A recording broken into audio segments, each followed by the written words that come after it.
Salut les amis! J'espère que ça va. Alors je suis vraiment très content de vous faire cette vidéo parce que ça fait des années que j'attendais de pouvoir la faire. C'est pour ça que j'attendais de créer le YouTube et de faire les choses vraiment correctement. Alors j'espère qu'elle va vous faire plaisir car il s'agit aujourd'hui de la visite des locaux de Force. Qu'est-ce que c'est Force? Force, c'est la société qui fabrique vos boîtiers anti-vol depuis maintenant plus de 30 ans que vous retrouvez dans tous vos magasins, tous les magasins de France. C'est une exclusivité française parce que c'est une invention française. Et vous allez rencontrer aujourd'hui son créateur, Dominique Bouhan, donc le créateur de Force et de boîtiers anti-vol, et Maxence Fonbaron, le commercial de la société. Vous allez d'abord suivre en fait Maxence qui va vous guider à travers, toutes les pièces de la société. On va faire l'entrepôt, on va faire la salle de réunion où tous les concepts sont faits, on va faire le musée de Force. Ils ont un petit showroom et tout, ils montrent tous les boîtiers qu'ils ont fait depuis le début de l'ouverture de la société. Et vous allez aussi voir le bureau du patron avec les prototypes à l'intérieur, des trucs complètement fous que vous n'avez jamais vus. Alors j'espère que vous êtes prêts. Avant de lancer la vidéo, je voulais juste revenir sur un point. Il y a maintenant 3 mois, avec la société Force, j'ai lancé sur le groupe Facebook Force Club, qui a été fait vraiment à l'occasion de cette aventure. J'ai lancé avec eux une réédition de boîtiers anti-vol vintage. Donc, j'insiste, c'est pour ça, vous allez voir au début de la vidéo, Maxence qui va vous expliquer où en sont les stocks et les livraisons de stock, le stockage, etc., les paiements de la précommande qui est maintenant terminée depuis maintenant le 14 octobre. Donc, je vais vous laisser avec lui. Vous verrez intervenir des collègues à moi, parce qu'on y va à chaque fois. Parce que je suis toujours avec des collègues, toujours avec des potes. On s'éclate. C'est la passion du jeu vidéo. Ça se partage avec les amis. Donc, j'espère que ça va vous plaire, parce que là, maintenant, c'est avec vous que je vais partager ça. Allez, les gars, c'est parti. Non, mais voilà. Bon, en tout cas, non, mais sur les boîtiers actuellement, là, on est à 161 clients. On a eu 161 personnes qui ont joué le jeu, en tout cas qui nous ont fait des demandes. On est à peu près, je crois, à 35-40% de payés. C'est-à-dire qu'il y a quand même 60% qui nous manquent pour, on va dire, pouvoir vraiment recevoir les produits et surtout livrer les gens en attente. Et ouais, ça c'est impactant. C'est surtout ça le problème. Parce que nous, en fait, ce qu'on veut, c'est avoir tous les paiements. Là, en gros, c'est déjà lancé en production. C'est déjà lancé en production et tout, il n'y a pas de problème là-dessus. C'est juste que pour pouvoir livrer les gens et recevoir la marchandise ici, comme je t'ai expliqué, on va faire un pôle ici avec tous les boîtiers, avec chaque boîtier, avec nos collègues. On va faire un pôle où on va gérer chaque commande, on va sortir les boîtiers parce qu'ils vont arriver en packaging avec 50 PS2, 50 Xbox, 50 machins. Chaque boîtier aura sa protection plastique pour pas qu'il soit rayé quand ils sortent du moule. Et oui, pour qu'ils soient quand même protégés dans le colis et tout. Les boîtiers, là, quand ils sont moulés, ils sortent du moule. Dès qu'ils sont refroidis, parce qu'on est obligé d'attendre qu'ils soient, toi tu connais, mais on est obligé d'attendre qu'ils soient refroidis pour pas qu'il y ait d'imperfection ou quoi que ce soit. Oui. Dès qu'ils sont refroidis, qu'ils sont bien rigides, bien comme il faut, on les met sous plastique pour qu'ils soient bien protégés. Notre usine, il va nous faire des colisages par référence. Donc nous, on va recevoir Nintendo, on va recevoir PS2, on va recevoir Xbox par référence. Et après, on va gérer par commande. Donc il y aura des cartons.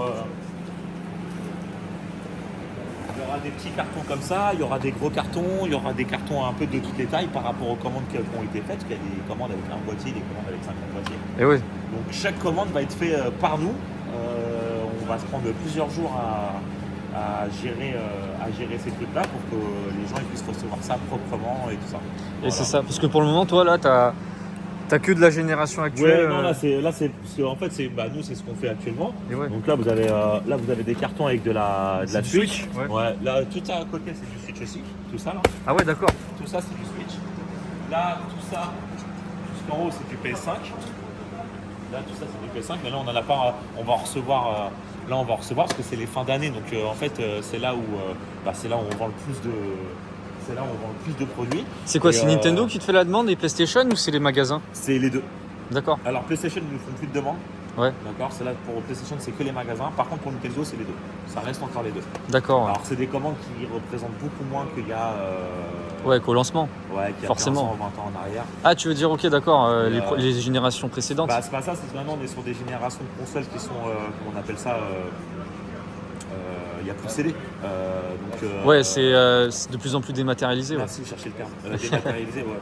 dématérialisé, donc du coup ça nous fait chuter notre production et notre vente par rapport à ça. C'est logique. Mais il y a encore beaucoup de jeux mis en rayon et de choses comme ça, donc il y a beaucoup de magasins. Là, pour les périodes de fin d'année, typiquement, voilà. Et la Nintendo reste l'un des produits phares. Ah oui, forcément. Vous connaissez par rapport aux boîtiers anti-vol.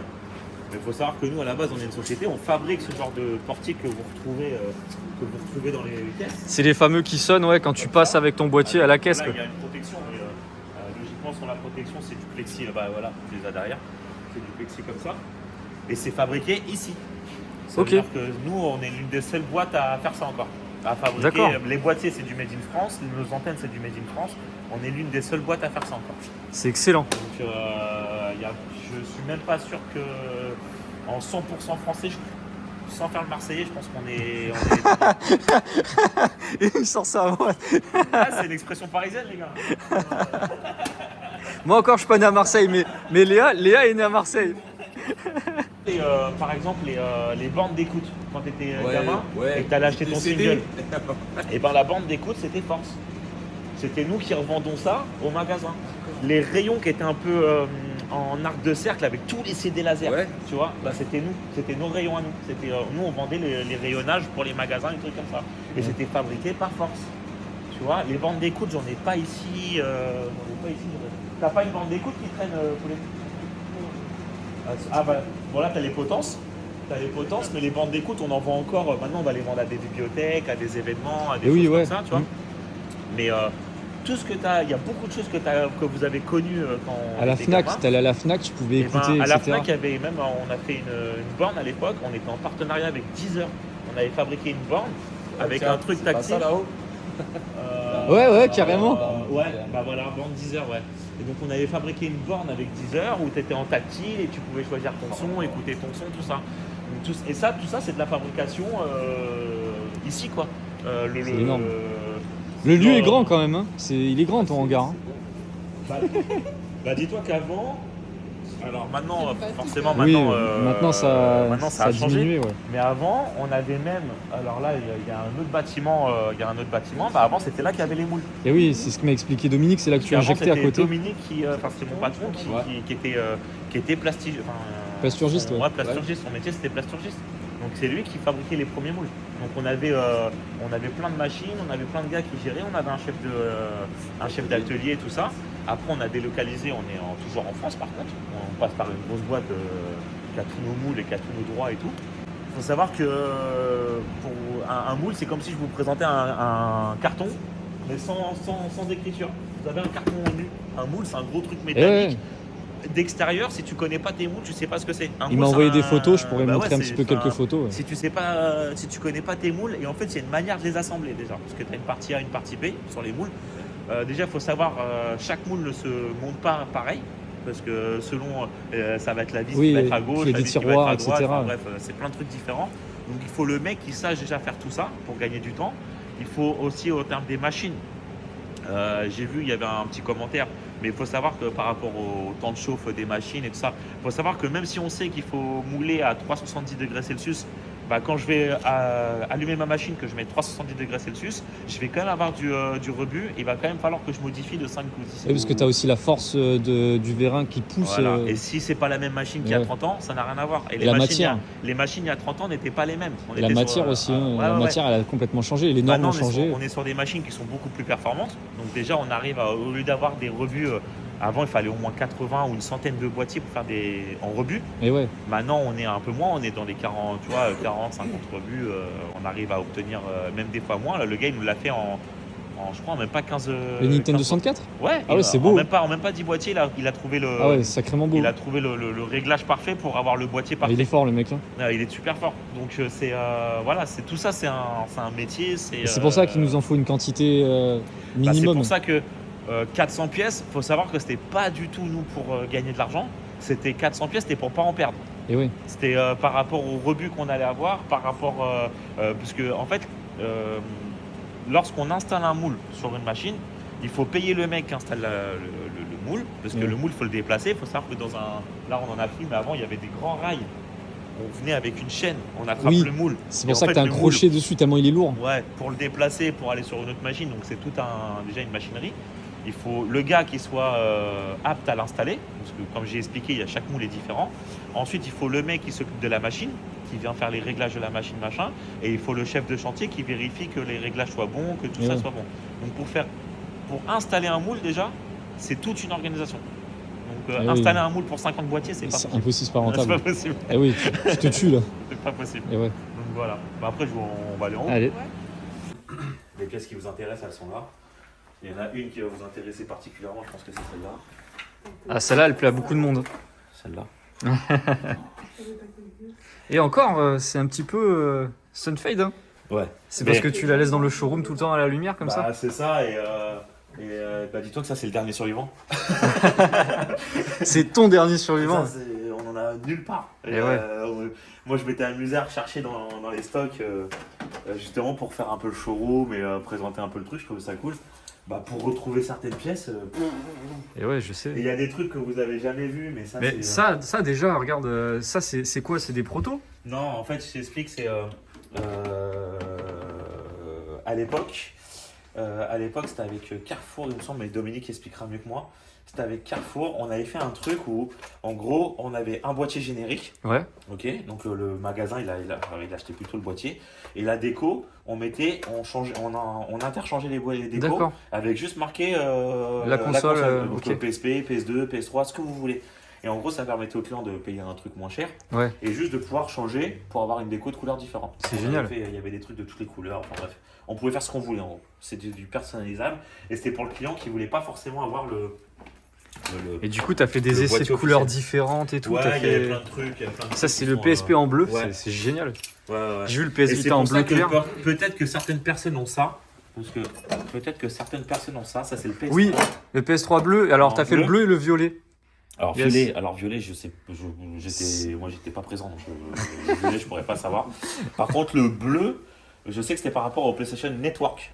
Quand il y a Non, eu, c'est le violet, le network. En fait, ça, c'est pour la PS3. c'est le violet, ouais. Mais pour moi, je pensais que c'était celui-là carrément. Non, Ah, j'étais pas sûr que c'était celui-là. je te retrouve. Parce que j'ai des boîtiers carrément où on mettait les cartes PlayStation Network. Ouais, c'est le En violet. bleu.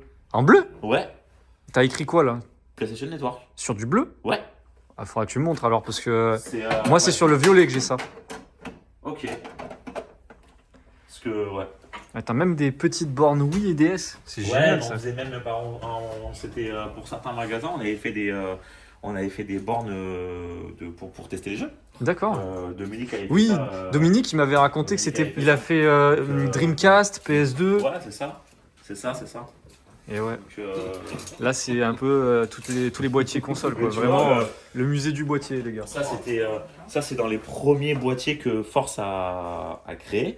Pour les CD. C'était pour mettre les Pour singles. les singles, oui, Ouais. c'était en carton, c'est vrai. C'était pour mettre les singles, tu vois, c'est dans les. Ça c'est vraiment les tout premiers. C'est grâce à ça en fait. C'est celui-là aussi. C'est vraiment des tout D'accord. premiers, Ah ouais. premiers boîtiers. Où en fait c'est un peu grâce à ça Il y a 30 ans, quoi. que notre notoriété en termes de fabrication de boîtiers, elle a explosé. D'accord. Voilà, c'est avec des enseignes comme Carrefour et Auchan à l'époque, où on a su leur fabriquer une solution un peu sur mesure, quoi. C'est génial. Donc voilà. Là, c'est vraiment, il y a tout. Il y a, ah, ok, oui, donc les parties magnétiques que tu mets à l'intérieur du boîtier en Ouais, c'est sticker. ça, ouais, les étiquettes qui sont là. Donc après, tu as les étiquettes de toutes les formes, de toutes les tailles. Mais pour la petite histoire, alors là, on va plus dans notre cœur de métier. Notre cœur de métier, à la base, c'est de trouver des solutions pour antivoler des produits qui ne sont pas antivolés aujourd'hui. Ouais. Où les magasins, ils ont des problématiques.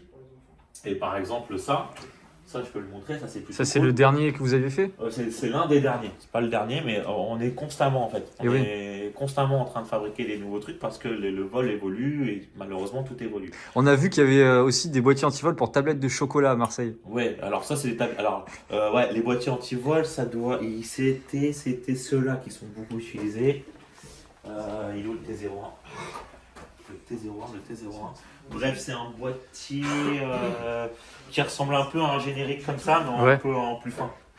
C'est voilà, c'est une référence de chez nous qui est utilisée sur les canettes. Ouais, sur les. Ah bah, ça c'est cool aussi. Voilà, sur les canettes. On a fait un boîtier un accessoire qui permet d'ouverture. voilà. En fait, sur le problème des canettes, c'est que c'est du métal. Le métal, il faut savoir que ça se détecte pas avec les. Si je mets une étiquette dessus, l'étiquette ne détectera pas, Ça, sera pas détectée. je le mettrai pas, mais. Non, mais ça tu. Et c'est pour ça que nous on crée ce genre de produit. Ok, ouais. C'est que ce genre de produit, ça permet d'avoir une détection la plus optimum possible. Sur ce genre de produit, quand même si c'est métallique. Un produit métallique. comme ça, c'est que nous, dans le terme grande distribution, on appelle ça GRB. C'est-à-dire que je vais pouvoir mettre en rayon sur plusieurs étages. Voilà. C'est vrai que ça, c'est pratique. Les pots de glace. Ça, les pots de glace, c'est pour ceux qui voyagent un peu. Si vous allez en Espagne ou aux États-Unis, vous allez pouvoir retrouver des produits force comme ça qui sont chez nous. C'est parfait, ça. Voilà. Ça cartonne dans les magasins Agendas aux États-Unis et beaucoup en Espagne aussi. Et là, du coup, c'est la fameuse borne d'écoute de la Fnac. Ouais. Et quelque chose de nouveau que vous pouvez peut-être commencer à retrouver dans les magasins, parce que ça commence à arriver. Beaucoup pour le rayon Switch, ok. Où en fait maintenant le problème qu'il y a, c'est quand il y a des grosses nouveautés comme FIFA, des choses comme ça, les gens ils arrivent, alors il y a problème de vol et problème aussi de revente, parce que les gens ils arrivent, ils veulent acheter les 25 jeux qu'il y a dans le rayon pour pouvoir soit faire de la revente ou être les seuls à les scalper, avoir. Ouais, voilà. Donc ce problème là, ça génère un problème différent dans les magasins, c'est que le magasin lui ce qu'il veut c'est avoir l'offre par rapport à la demande du produit, mais il faut répondre à la demande de tout le monde. C'est-à-dire que même le tonton qui va acheter le jeu pour son fiole ou machin, il arrive en magasin, il n'a plus. On a beaucoup ça avec les cartes Pokémon et les effectivement. Du coup, tu as résolu le problème du scalping en magasin. Ouais, ça c'est bon ça. Ça va faire plaisir à pas mal de gens. Avant, je voulais prendre tout le rayon FIFA. Je prenais mon sac et je prenais tout le rayon FIFA et soit je passais pour payer ou soit je passais carrément faire ce qu'on appelle un travers caisse, c'est-à-dire voler toute la marchandise. Nous aujourd'hui c'est impossible de faire ça. C'est-à-dire qu'aujourd'hui tu as ton produit qui est en rayon, tu veux prendre le produit, le produit il est bloqué. Par contre toi en tant que client, si tu veux observer ton produit et les indications derrière, machin, c'est celui-là, ok t'es d'accord.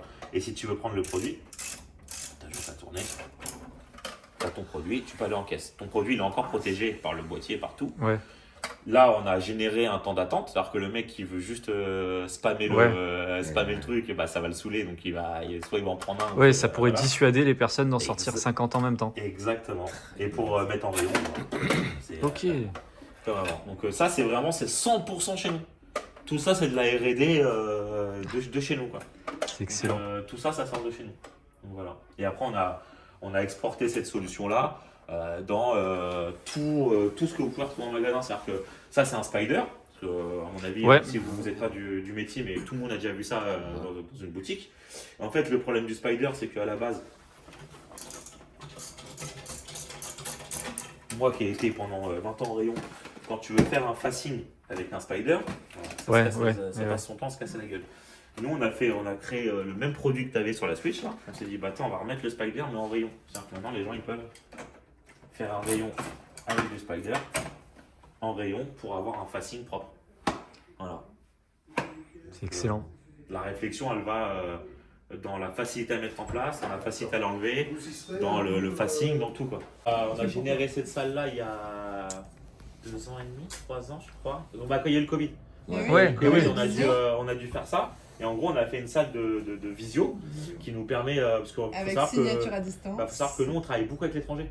Donc là où vous nous connaissez, vous en France, mais par exemple, pour fabriquer des toutes petites pièces comme ça, là, ça, si je voudrais le mouler en France, je ne pourrais pas le commercialiser. Parce qu'au prix de la pièce, en fait, il y a tellement de technologie intérieure, c'est tellement petit que si je voudrais le mouler en France, c'est pas possible. Donc la R&D, elle est 100% dans les bureaux qui sont juste à côté. Par contre, la fabrication sur ce genre de produit-là, on est en Chine. Sauf que nous, l'usine chinoise avec qui on travaille, on est constamment en visio avec eux pour modifier un produit avant qu'il sorte comme ça, fini. On va le recevoir, je sais pas moi, 25 fois. C'est logique. Totalement normal. Pour vérifier, pour machin, pour modifier. Les itérations, c'est normal. Exactement. Donc on est constamment en visio et aussi avec les grands patrons, les grands patrons GD, etc. Des fois on fait des visios et des fois on fait des rendez-vous physiques. Voilà. Donc ici c'est un peu la salle. C'est un peu la salle où aussi on fait des brainstorming avec toute l'équipe. Salle conception, brainstorming. Par exemple sur le projet collection, il y a beaucoup de choses qui se sont décidées ici avec les collègues. Voilà. On se pose une demi-heure, 1 heure et chacun donne ses idées et on regarde ce qu'on peut faire. T'es là? Je l'ai agrandi pour Jean-Michel Buot à l'époque et j'ai rajouté Nintendo. D'accord. Et tu avais déjà ce boîtier-là, du coup, en RAM. C'était un de tes stocks de boîtiers que tu produisais en générique, alors. Il s'est arrêté là. D'accord. C'est incroyable. Celui-là... Celui-là, tu l'as pas. Ah non, mais je l'ai jamais vu, même je savais même pas qu'il existait. Je suis le loup. Incroyable. 10 € la semaine. Incroyable, merci. Merci Dominique, hein, ça c'est beau ça. On va te faire un petit film après de ton bureau avec tous tes petits trésors et on va montrer aux gens les jolis petits prototypes que tu gardes de côté. C'est incroyable. Je filme comme ça, je montre un petit peu l'histoire aux gens, etc. racontée par toi. Et de fil en aiguille, on a créé notre propre gamme et on a commencé par le CD, la cassette et la VHS. Et voilà, et puis de fil en aiguille, on en est arrivé à faire les jeux vidéo. C'est Sony qui m'a demandé. Et en fait, Sony avait un problème de base, c'est qu'ils vendaient à l'époque, ils avaient 10 références. Et c'est Auchan Carrefour qui voulait plus vendre leurs boîtiers, leurs produits, parce qu'ils se faisaient voler. Et en fait, Sony a convoqué 7 ou 8 sociétés. Et c'est moi qui ai été retenu à la fin. C'était un appel d'offres. C'était un appel d'offres et tu as répondu à l'appel d'offres. On était 7 ou 8, mais ouais, c'était compliqué. Hein. C'était vraiment compliqué. Ils voulaient un boîtier perdu au début. Et puis de fil en aiguille, on a fait un boîtier anti-vol. On a divisé le prix en fait. Ils voulaient un produit à 2 ou 3 francs. Et on a fait un produit à 20 francs. Bah ouais, parce qu'au début, ils voulaient que ça soit jetable, mais bon. Et finalement, on a fait des boîtiers anti-vol récupérables. Et c'est ça qui... En fait, pourquoi j'ai gagné, c'est simple, c'est parce que j'ai fait une double gâchette. J'ai fait la gâchette textile et la gâchette force. Et oui. Ça, c'est la gâchette force de base que je faisais pour le CD et pour le jeu vidéo. Et ça, c'était le textile parce qu'il y avait des déverrouilleurs textiles dans la grande distribution. Ah, c'est une claque. Voilà. Ouais, que tu as dans toutes les caisses en Et fait. en fait, le problème, c'est que si tu veux, quand tu t'appelais Carrefour ou Auchan, tu avais 80 ou 100 caisses. Ouais. Tu achetais 100 boîtiers, il fallait acheter 100 déverrouilleurs. Un déverrouilleur, ça valait 150, 200 francs. Tu avais 5 fois ou 6 fois le prix de déverrouillage pour le prix des boîtiers. Bien sûr. Donc moi, je suis arrivé, j'ai trouvé une solution en leur disant, mon boîtier, vous l'ouvrirez dans n'importe quel magasin. Tu allais chez Auchan, ils avaient tous les déverrouilleurs force, donc le problème était réglé. Et j'avais le système textile, quand tu allais chez Casino, tu n'avais pas acheté les déverrouilleurs. C'est pour ça que j'étais retenu à la base. Parce que j'ai inventé cette double gâchette. Et après, du coup, Et maintenant, elle me colle à la peau, parce que j'ai que cette gâchette-là. Et alors, on en a inventé une plus intelligente après, c'est la 3P. C'est celle-là. Ouais, celle-là, elle est impossible à ouvrir avec un aimant, c'est Celle-là, elle a incroyable. 3 points de sécurité. Tu as 3 maslottes et tu as une ferrite en plus qui remplace l'étiquette autocollant. Et on l'a inventé aussi avec de l'alarme. Ça, c'est monsieur Baron qui va expliquer tout ça. Ouais, donc, On va voir s'il connaît les produits. Ouais, c'est ça, dans la gâchette noire, ce qu'on appelle une ferrite, en fait, c'est l'élément de détection. C'est l'élément qui va remplacer Et les du coup, après PlayStation, en fait, c'est Nintendo qui t'a contacté ou Sega? C'est vraiment tout J'ai petit, fait, et ça te permet de- quand tu passes en... Ça bip. Voilà, J'ai exactement. fait PlayStation, Parce que, après j'ai fait Dreamcast. Ah, c'est J'ai Sega. fait Dreamcast 2. Ah, attends, quand tu dis 1 et 2, c'est-à-dire qu'il y a eu d'autres types de J'ai boîtiers? fait comme ça, qui est un caché, accessoire. entre guillemets. Un accessoire, Tu ok, vois, ça, d'accord. visuellement, Qui n'est jamais sorti du coup voilà. sur le marché. Quand tu peux J'en ai avoir voulu une gâchette 15. sans l'étiquette, 15, là, il y en t'as a vraiment que un 15 dans le boîtier, monde. Incroyable. Tu pourras nous montrer si tu as des photos ou. Tu l'as Je sais pas plus si j'en ai une là, mais je peux peut-être vous ramener Ça, c'est un dommage. truc. C'est dommage quand même. Si, je cherche dans mes trucs pour pouvoir retrouver mes trucs. Si un jour tu trouves, ça Et serait après, j'ai intéressant. fait quoi? J'ai fait Nintendo 64, après j'ai Ouais. fait Geo Game Boy. Et oui, vu l'époque, ouais, c'était. Alors que Ouais, Game Boy, là, ça a explosé. Bah, Pokémon, oui. Pokémon a sauvé la vie. C'est Ah ouais, Pokémon. tu les as sauvés. Ouais, Totalement. carrément. Et C'est la pour reprendre ce que disait Dominique juste avant, donc on a la gâchette 3P qui vous a expliqué avec la ferrite à l'intérieur. Et le vol a tellement été. On a des zones avec des acharnés. On a évolué cette gâchette-là. On l'a créée comme ça. Et en fait, celle-là, elle est alarmée. Ça veut dire que celle-ci, quand elle est installée sur un boîtier, si j'essaye d'ouvrir le boîtier, de forcer le boîtier, l'alarme se met à sonner. Donc le boîtier devient alarmé. Et si je me trimballe avec un petit aimant, machin, et que j'essaye de bidouiller un peu l'alarme, en fait, elle détecte qu'on s'approche avec un aimant et elle se met à sonner. Donc le premier réflexe du voleur quand il y a un truc qui sonne, c'est Bah, bien sûr. je pose et je m'en vais. Voilà. Les alarmes. Donc et ça, on est les seuls à avoir généré un boîtier qui soit auto-alarmé. Voilà. Ce système-là, voilà. Celle-là en plus. Parce qu'en fait, faut comprendre que les magasins, même encore aujourd'hui, il y a des créations de magasins tout le temps. Oui, C'est vrai que je te dise. Et les périodes où ils parlent, c'est des périodes. Une référence de boîtier, une référence d'un jeu, c'est 10 000 boîtiers. Dans la France, à l'époque. Donc si tu avais 100 références, c'est 100 000 boîtiers. Tu vois qu'on est une référence. PS1, t'en as fait quoi? T'as fait 1,5 million, tu m'avais dit la dernière fois? PS1, plus, un 8. Ah oui. C'est PS2 que t'en as fait le plus au final. Ah, la PS2, Et ouais. Ouais, la PS2, mais j'ai fait plus de. Je pense que j'ai fait plus de DS. Hein. DS, t'as fait plus que PS2? Sur la PS2. Ah oui, jeu DS, ouais. Et ouais. PS2, t'as fait quoi? Tu m'avais dit 2 millions de boîtiers la dernière fois? 2. Ça fait beaucoup, ouais. Ça commence à faire. Incroyable. Oui. Comme DS. Oh là là là là. Je faisais tout comme ça. Et tu faisais les meubles d'époque. C'était pour qui? C'était pour Micromania ou la grande distribution? Putain. Ouais. Mais bon, on regarde ça maintenant, ça pique les yeux. C'était pour Micromania ou pour la grande distribution que tu faisais ça? Grande distribution. Ah, J'ai signé avec Corinne Lebert, Sony, j'ai signé tous les Auchan la veille de mes vacances. On a signé ça à 11h du soir. c'était en quelle année? Bah, je sais plus. C'était 99, je pense. Ah ouais, quand même. Ah oui, d'accord. C'était, il y avait la PS2. Et ouais. Elle allait sortir. Non, elle était sortie. Alors c'était pas 99 alors. Si, parce qu'elle est sortie en 98. Non, elle est sortie en 2000. La PS2 Ouais. Ah. Non. Si. Ah, tu pourras pas nous avoir, nous. Non, pas sur la PS2. C'est pas possible puisque. Si. Ah non, toi tu devais savoir d'avance. Oui, voilà. Toi tu devais savoir d'avance parce que les choses se préparaient en amont, mais Ouais. elle est sortie en 2000. Attends, j'ai fait les. C'est PS1 alors.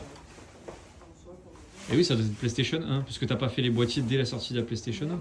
Tu l'as fait Quand il y a l'équipe de France Ouais. qui a joué à Marseille en 98, il y a Fornet, le patron de Sony, qui est descendu dans le TGV Ouais. de l'équipe de France. Il a joué à la console Et c'était la PS1 dans le alors. TGV. PS1. C'était la PS1. PS1 parce qu'ils avaient sorti le jeu Coupe du Monde 98 avec le Ouais. Félix. Et sur PlayStation 1, C'est PlayStation. c'est la toute première play. Ouais, c'est la première PlayStation. Ils ont sorti le jeu. Alors, Ça remonte, hein. Ouais. moi, j'ai Gros, j'avais 20 ans. 98, C'est le patron de Sega qui t'a donné ça? ouais. Merci. Incroyable. Non, mais t'inquiète, juste après. Gris en PS1 et bleu en PS2. Tous les Auchan, tu les avais fait comme ça? Ouais. C'est incroyable. Et pour ça, C'est- je savais quelle était la largeur de chaque gondole. Ah ouais. J'avais T'en trouvé as une fait combi. d'autres que PS2 ou t'as fait vraiment que PlayStation 2? J'ai fait ça et après j'en ai fait pour un gars qui était, là, tu vois, les bandeaux que je t'ai montré. Oui, que tu m'as montré tout Ça, à je l'heure. l'ai fait pour un Sans grossiste, regarder. un grossiste qui s'appelait Dem et qui est à Bio dans le 06. D'accord. Puisque la PS2, tiens, bah, tu vois, là, ça c'est quand j'ai signé avec Corinne. C'est moi, celui-là, c'est le plus incroyable. C'est celui-là. Et PS Vita, Avec moi, le j'aime P bien de... C'était le prototype, ouais, le P de PlayStation, le logo. Ah ouais, c'était ça. Ça, c'était prototype. Celui-là. Mais ce qui était fou, c'est qu'avant que T'avais je fait travaille un pour, prototype de boîtier ouais, manette j'ai pour jamais les fait des kiosques. bords. j'étais dessus. Ah là Et pour moi, je pensais que c'était là. faisait partie du jeu. Ça, j'en C'était avais. Dreamcast. Tu vois, Ah, j'avais fait la Dreamcast. Dreamcast, PlayStation. Waouh, celle-là, elle est belle. hein. Celle-là. Celle-là, elle est Ah ouais, ouais. magnifique. Avec Rayman. Non. Et même tu vas dans d'autres Waouh, pays, ça t'as c'était des pour marques. quoi? C'était pour Darty. Il y a plein de c'était pour trucs Darty, différents. pour la création de la PlayStation 2, le lancement. Ouais. En Il y en a qui Incroyable. mettent les boîtes vides. Ça, c'est les bornes Ouais, de mais il y a coupe. plein de- Ça, t'en as vu partout. Et Ça. on Ah, Ah, on a ouais, vu celle de la Fnac. Ouais. Ah, Fnac. Ouais. Ça, C'est c'était pas chez dans Auchan. le- ça. Après, ça dépend de la mentalité des gens. Hein. Ouais, mais pourtant Ça Incroyable. met pas des Le vol, côtes. il est- le vol existe, mais c'est. Par exemple, moi, avant de travailler ici, j'ai C'est fou. Dans les travaillé dans vitrines, le. C'est il fou. y en a, Ouais, ils c'est mettent de plus fou. dans Ouais. les vitrines. Moi, tu casses le. Ah, eh, celui-là. Ouais. Ça Celui-là. c'est vraiment incroyable. C'est une dinguerie. C'est pour les packs jeux Ouais. PSP. C'est Pour le pack GTA. ça c'est bah non, oui. le pack Paradis. Et Ça, ceux-là, j'en ai à voir. c'est une des entreprises Ça, c'est beau, ça. Les Ah, plus là. avant-gardistes. Je sais pas où ils sont. mais Et ça quelque part dans c'est le bureau, il a jamais été mis en rayon, tu vois, c'est celui de son musée. Ah, bah, celui-là, oui. Ici, il y aurait écrit 30. Ouais, pour le prochain. Magnifique. C'est un d'époque quoi. Non, c'est pas ça. Tu sais, quand t'étais petit, t'allais dans les rayons, tu voyais Eh les oui. jeux. Ah, Eh oui. Ah. Il faut savoir que nous, on a, en RFID, on a installé quelques magasins. Voilà. Donc, on est agréé. Là, j'en ai 3000 à faire, pour là, installer comme de ça. la RFID parce que c'est un Oui, truc qui ça. est pas encore évident. Je vais en valider, France, voir et, bien, mais- là, on est agréé pour pouvoir Ça, j'en ai installer. 3000. On n'est pas fabricant. On n'est pas fabricant. Que là, Les araignées. oui. Test Oui, de ouais. colle. Ah, c'était un test de colle. Ouais. Alors C'est vrai qu'il faut tester Mais tout. c'est hein. vrai. j'en ai pense quelques-uns pas, c'est ça. qui tombent tout seuls. Celui-là, là, ça, j'en ai 3 moules 3 moules. de celui-là. Waouh. Ça veut dire qu'en fait, j'arrivais à te mouler 6000 pièces tous les 24 heures. Ouf. 6000 boîtiers. Oui, parce que Ça Wii faisait U 30 et 000 Wii boîtiers c'était par le semaine. même moule. T'imagines? C'est impressionnant. Ce qu'il faut, c'est que j'ai fait tomber un seul boîtier une fois dans ma vie, chez moi. Et tu J'en l'as ai cassé. tombé un, c'était un Wii U, je l'ai pété. Il y en a qu'un seul qui est tombé, il est tombé comme il Non, mais fallait, pas qu'il est c'est tombé. c'est de la folie. c'est- Pourtant, c'est costaud. Hein. Ah ouais, Ouais. j'ai pété le... Waouh. Ah ouais, carrément. Ah, j'ai pas eu de chance, il est vraiment tombé sur, Ah, sur, ça la, fait, sur la gâchette là. Ah, c'est vrai que il a pas bronché. Ouais, c'est dingue. Par contre, tu Ça veux m'a fait voir. mal. Tu veux voir un. Celle-là, là, c'est un même. Trois, c'est pas bon. Vraiment, vous êtes En tous forme d'accord. en forme de PlayStation 3. c'est vrai, Non c'est mais beau. c'est en forme de PlayStation 3, c'est Ouais, magnifique. Ouais, ça a la forme de la Le, sauce. le designer qui a fait ça, c'est celui qui a fait tout le bouquin là. D'accord, oui. C'est celui que je préfère en design. Ouais, il est magnifique. Moi aussi c'est mon préféré. On s'est fait chier pour faire celui-là. Et celui-là c'est celui-là que tu as fait en 3 versions, en bleu et en violet du coup. Ouais, moi, pour moi, j'ai fait 2 versions, mais toi, tu dis 3. Moi, je suis daltonien en plus. Et si t'as fait le bleu, t'en as même un dans le musée. Regarde, t'as même le sticker qui est bleu. Et après t'as fait le violet, c'est le tu sais le comment ça s'appelle Network. C'est même toi qui m'en parlais la dernière fois du Network. Et tu me disais que tu l'as fait en très peu d'exemplaires. Bah il est violet. Attends, il y a un autre truc que je voulais faire. Ah, la rétro-compatible. La vraie rétro-compatible, et je me la suis fait taper dans mon. Alors, Eh ben, c'est la seule Ça, chose tu l'as qu'on pas a- connu, celui-là. Tu sais, moi, je revends tous mes jeux en double. Ah non, j'avais jamais vu ça. Waouh. C'est simple, ils sont rentrés. Ah ouais, d'accord. Ils ont pas volé les bijoux. Ils ont arraché toutes les consoles. Ah ouais. Ils ont pris toutes les consoles. Ça, tu vois, ça, c'est avant que je lance les séries. Mais c'était à l'époque où elle était. Tu fais des essais Non, non, ça, c'est les protos. c'est les protos des stickers. D'accord. Oui, et attends, celui-là il est jamais sorti. C'est un Xbox classique, il est jamais sorti. Ouais, c'est vrai. Si, il est sorti. Non, ça, c'est classique. Non, classique, on l'a jamais vu le boîtier. Ah non, je Ah ouais? Mais où? Ah, si, bah, Moi je l'ai jamais vu, c'est la première fois que je vois ça. C'était vraiment mon truc que j'avais installé. Magnifique. Tiens, regarde, c'est les têtes de série. La console, c'était mon PC. Nomad. Bouygues. C'est vrai? Oh le Dreamcast. Ah, c'est Waouh, waouh, waouh. La Play 2, ça, c'était des- Ouais, c'est vrai que normalement il est pas comme ça sur le boîtier Dreamcast. Ça c'est les C'est où, prototypes. ça Ouais, mais il est intégré dans tout le bandeau. Alors que là c'est qu'un petit morceau, c'est une pastille. Et que je pouvais. Les fans de Dreamcast, ils C'est voient le ça, c'est verre qu'on me incroyable. donne pour. Moi, j'avais la DS avec la petite cartouche. Ah oui, d'accord. C'est divers essais avant de sélectionner, c'est ça le bon? Waouh.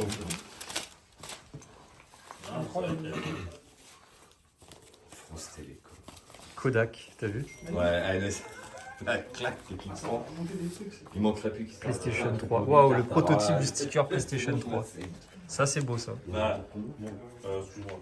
On a pour TTC, t'es à 484. Oh, Windows Vista. Ah, en 2 fois. Incroyable. Je te fais un Ça, c'est une époque. Carrément. T'as pas un chèque plutôt? On s'en fait en 2 chèques. Et je te le recaisse 2 fois. ben, Prototype du GameCube. Attends, je vais- Regarde, juste là. Là, il est là. Je suis à côté. Waouh. Prototype du sticker GameCube. Je regarderai à ce moment-là si c'est mieux de faire 2 CD ou si c'est mieux de faire 2 chèques. Ok. Parce que. Et ouais. Tu sais, même si C'est j'ai encore une du très bonne GameCube relation avec moi, Ça, j'ai ah pas ouais, d'accord, c'est le hein, prototype là. du sticker PSP. Prototype GameCube. Ouais, du coup, je Et ça, c'est ce moi, que- je fais une adepte. C'est ce que Ok. coller. Allez, section. Non, c'est les protos, c'est pas les définitifs. Ah, c'est des têtes de série, hein, après. C'est bon. Après, c'est en rouleau. Tu veux que j'écrive un truc en dessous ou pas? C'est de la C'est beau, c'est vraiment. C'est ceux d'époque tout neuf. S'il te plaît. Rajouter ton nom et, ouais, juste rajouter ton nom. Ouais, pas de soucis. Et toi, tu peux rajouter. Et du coup, ça en fait, ça c'est le prototype tel que devait être le boîtier PS5 du coup. Mais à la base, à Je sais l'origine. plus où j'avais 3 ou 4 modèles C'est différents. Maxence, ouais. Maxence m'a envoyé des planches de design en fait du boîtier PS5 et celle-là c'était celle qui était la plus ressemblante au boîtier actuel, mais avec le design de la PS5. Et en fait, j'ai fait sélectionner aux copains dans les designs que tu m'as envoyé celui qui était le plus proche pour eux du design actuel que tu as fabriqué, qui reprend en fait le design PS4. Et du coup, on a fait le prototype. Mais celle-là, elle était plus compliquée à faire parce que déjà, Et oui. pour niveau coût, on n'a pas fait celle-ci pour une simple raison, c'est que là, tu es obligé de faire deux moules différents. Et oui, et ouais. Beaucoup plus complexe, beaucoup plus cher. Ouais, Parce que là, pour expliquer du coup aux collègues qui nous regardent, ça c'est le prototype que j'ai fait pour Dominique par rapport au dessin que Dominique m'a donné du design, donc que je vais vous montrer les planches de design qu'ils avaient fait à l'époque et présentées à PlayStation. Et donc ça c'est le seul prototype qui existe, qui est dans le bureau de Dom. Et il ne sera pas produit puisque, comme vous pouvez le voir, les boîtiers PS5 que vous retrouverez en rayon, ce sont les boîtiers PS4 qui ont été faits en blanc. Ça, c'est ce que PlayStation a du coup accepté. C'est ce que Tout tu à m'as fait. dit. Voilà. C'est celui-là qui a remplacé pour la PS5. Mais le problème, c'est que Les amis, on fait juste une toute petite pause parce qu'au moment de partir, on a croisé un truc de fou avec mes potes. Regardez, c'est maintenant. C'est celui-là. Celui-là, c'est Ah la ouais. boîte. Celui-là, c'est une vraie boîte. Si tu regardes bien. Non, C'est celui-là, j'en ai plein chez moi. Ouais, mais Dominique, tu l'as mis là comme ça à prendre le soleil, mais ça vaut de l'or en fait. En plus, le tien, il est impeccable. Il est vraiment. Mais Il a pas un pet. Hein. Oui, il est protégé. Mais il est protégé par le boîtier Je pense que je depuis fais 20 ouvert, ans. C'est incroyable. C'est fou. Ça, c'est incroyable. Tu l'avais non, il est jamais vide. sorti, mais. Ah non, il est vide. Mais oui, mais c'est pas grave, c'est le carton qui vaut le plus cher. Ouais. Mais oui. C'est excellent. Il attendait là depuis 20 ans. Ouais, j'en ai à la maison. Plus que ça. Plus que ça, j'avoue. Incroyable. Au moins 20 fois. Mais il est immense. T'as vu le poids du truc? Ah ouais, il est vraiment Tu immense. lâches, il casse. Bah, c'est normal, vu le poids, Ouais. vu la taille. C'est pour le 3DS normal en plus. On se demande s'il n'y a pas la console dedans. Ouais, vu le poids, oui, je pense que en fait, t'as la console et tout. Ouais. T'imagines, il aurait reçu une 3DS toute neuve depuis le temps. Oh, j'en ai plein à la maison. Alors j'espère que cette vidéo vous a plu. Forcément, il y en aura d'autres avec eux. C'est quelque chose qui va être un peu récurrent sur cette chaîne. Et sachez qu'entre-temps, depuis que la vidéo a été faite, je vais vous montrer la petite photo. Ils ont reçu déjà les premiers boîtiers PS Vita, Game Boy et Nintendo 64. Alors la suite, ce qu'on fera, c'est que on va recevoir les colis, on va prendre les prototypes et tout ensemble, on va les ranger dans les rayonnages, on va faire des trucs trop stylés, on va faire de belles vidéos. J'espère que ça vous plaira. Surtout si celle-ci vous a plu, n'hésitez pas, vu que c'est le début de la chaîne, à partager, à activer la cloche. Et vous connaissez la chanson, hein, à liker et surtout écrivez des commentaires les gars, parce que moi je serai ravi de vous répondre si vous avez des questions ou quoi, peu importe. Donc voilà, allez à bientôt l'équipe, salut!